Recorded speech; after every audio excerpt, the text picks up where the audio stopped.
आप देख रहे हैं TN महाराष्ट्र न्यूज चॅनल। सोलापूरच्या अक्कलकोट रोडवरील MIDC परिसरात असलेल्या सेंट्रल टेक्सटाईल मिल्स या टॉवेल उत्पादन करणाऱ्या कारखान्यात रविवारी पहाटे भीषण आग लागून 8 जणांचा दुर्दैवी मृत्यू झाला आहे।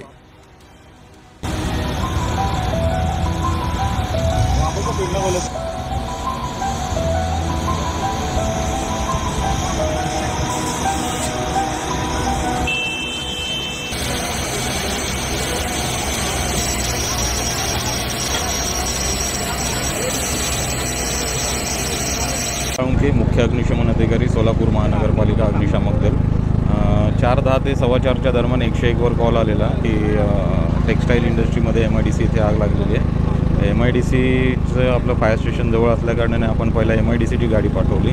त्यानंतर आपल्याला आगीचं स्वरूप मोठं असल्याकारणाने आपण सोलापूर अग्निशमन दलातील सर्व गाड्या इथे पाचारण केल्या आणि मदतीसाठी आपण अक्कलकोट नगर परिषद, पंढरपूर नगर परिषद, NTPC आणि चिंचोली MIDCच्या गाड्यासुद्धा मदतीला मागून घेतलेल्या आहेत। सुरुवातीला आपण एकंदरीत 3 व्यक्ती, त्यापैकी 2 पुरुष आणि 1 महिला व्यक्तींना रेस्क्यू केलं। ते अनकॉन्शियस स्टेटमध्ये होते आणि त्यांना आपण सिव्हिल हॉस्पिटलला दाखल केलेलं आहे।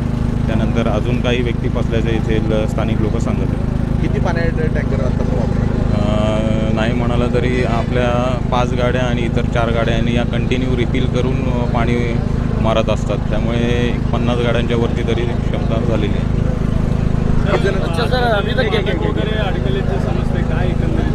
एकंदरीत अजून 4-5 लोक फसलेले आहेत असं सांगण्यात येत आहे। तर त्यांना आपण रेस्क्यू ऑपरेशन जशी आग आटोक्यात येईल तसं शिडी वगैरे लावून किंवा इतर ग्रिल्स वगैरे कापून आपण त्यांना रेस्क्यू करण्याचं काम लवकरात लवकर करण्याचा प्रयत्न चालू आहे। एकंदरीत 3 व्यक्तींना आपण काढलेलं आहे। म्हणजे जे परिसराच्या आजूबाजूची जी मोकळी जागा असते तर सदर ठिकाणी मोठ्या प्रमाणात साठा ठेवल्या कारणाने गाडीला तिथे पोचता आलं नाही, शिडी लावती आली नाही। त्यामुळे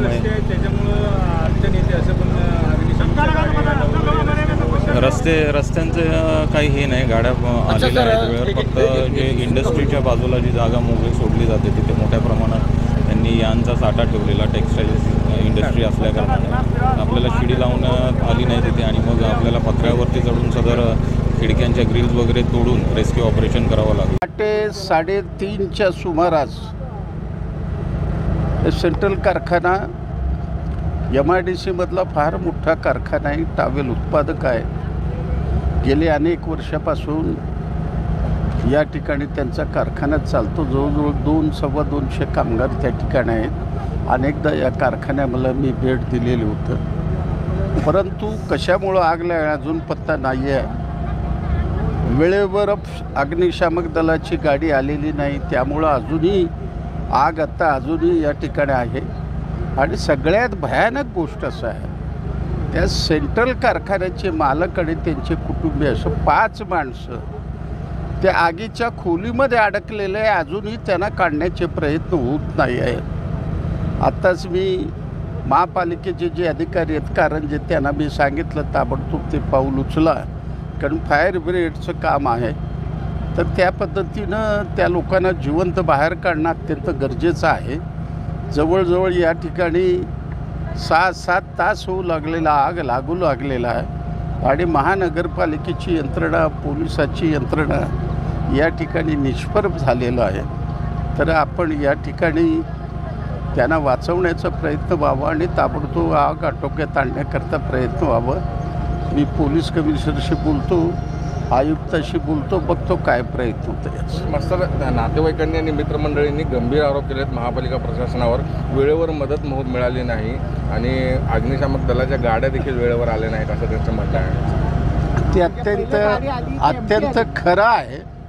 नातेवाईकांनी जो आरोप केला तर त्या वेळेला जर या ठिकाणी 2-4 मिनिटात जर गाड्या आल्या असत्या तर अनर्थ झाला नसता। तर याची चौकशी राज्य सरकारने करावी। मी मुख्यमंत्र्याकडे मागणी करतो यासंबंधी। उद्यासुद्धा मी यासंबंधी त्यांच्याशी बोलण्याचा प्रयत्न करेन प्रत्यक्ष। आज रविवार आहे, बोलणं शक्य नाही, उद्या बोलेन, मेलही पाठवेन आणि संबंधित जे महापालिकेचे अधिकारी आहेत त्यांच्यावर कठोर कारवाई करावी अशी मागणी करणार आणि या कारखान्याला संपूर्ण नुकसान भरपाई जे काही कोट्यावधीचं नुकसान झालेलं आहे ते महाराष्ट्र शासनाकडनं यांना मिळावं अशी आम्ही मागणी करणार आहे. आज 3:30 वाजता रात्री अचानकपणे सेंट्रल कारखान्याला मोठ्या प्रमाणात आग लागली.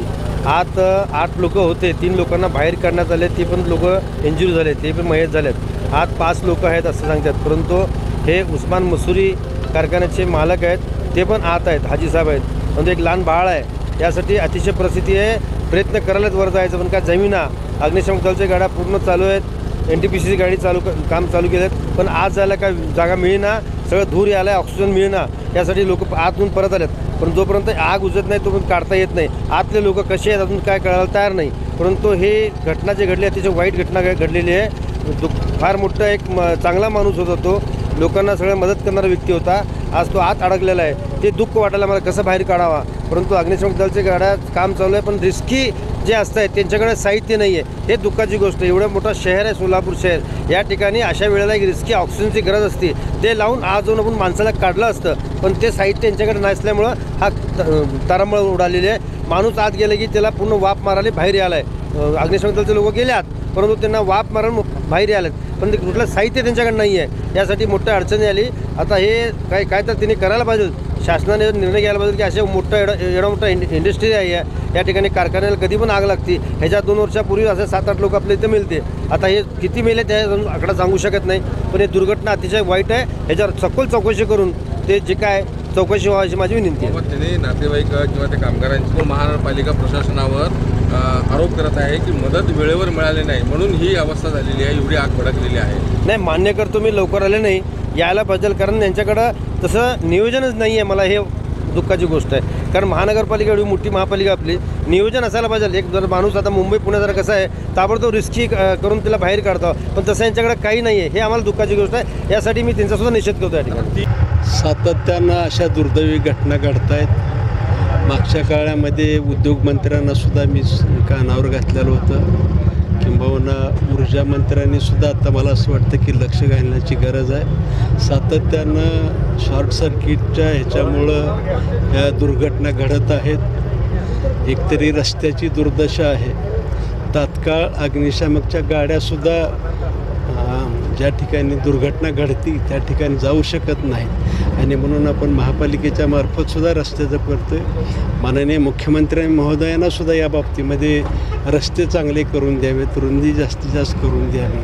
कारण MIDCमध्ये रस्ते नाहीत, लाईटची दुर्दशा दिसायला लागलेली आहे. आणि मला उद्योग विभाग, ऊर्जा विभाग, महापालिका सर्वच विभागांनी ह्याच्यावर चिंतन करायची गरज आहे.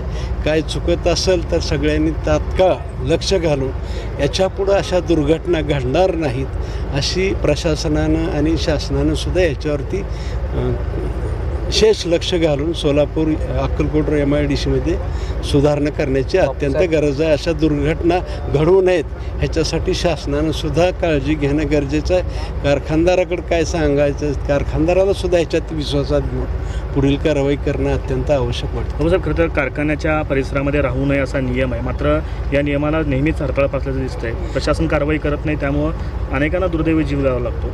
यावरती कारवाई होणं गरजेचं आहे. माझं मत आहे की मुख्यमंत्री असतील, उद्योगमंत्री असतील, ऊर्जा मंत्री असतील, नगरविकास मंत्री असतील, ह्या सर्वांनी एकत्र येऊन या ठिकाणी सातत्यानं दुर्घटना का घडत आहेत ह्याचा शोध लावून त्याच्यावरती उपाय करणं गरजेचं आहे. आणि ह्याच्यापुढं अशा दुर्घटना होणार नाहीत ही शासनाची नामुष्की आहे, मलाही कळतं.